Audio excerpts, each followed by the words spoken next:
ফজরের আজানের পর একটি দোয়া 40 বার পড়লে আল্লাহ গুপ্ত ধন দান করবেন।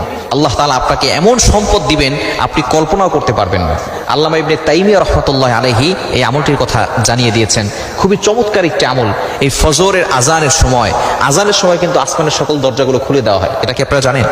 আজানের সময় সকল আসমানের দরজাগুলো খুলে দেওয়া হয় এবং আজানের পরে ইকামতের আগে এই মধ্যবর্তী সময় কিন্তু আল্লাহ তাআলা বান্দার দোয়াগুলো কবুল করে নেন। আর দোয়া লা ইরাদ্দু বাইনাল আযানি ওয়াল ইকামা, আযান এবং ইকামতের মাঝখানে যেই দোয়া করা হয় সেই দোয়া আল্লাহ তাআলা কখনো ফিরিয়ে দেন না। ফজরের নামাজ হচ্ছে কয় রাকাত? 4 রাকাত, 2 রাকাত সুন্নত, 2 রাকাত ফরজ।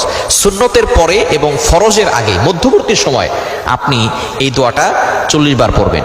দোয়াটি হচ্ছে ইয়া হাইয়ু ইয়া কাইয়ুম লা ইলাহা ইল্লা আনতা বিরহমাতিকা আস্তাগীথ। এই দোয়াটা আমরা অনেকে জানি না। ইয়া হাইয়ু ইয়া কাইয়ুম, আল্লাহ তাআলা দুইটি গুণবাচক নাম। এই দুইটি গুণবাচক নামই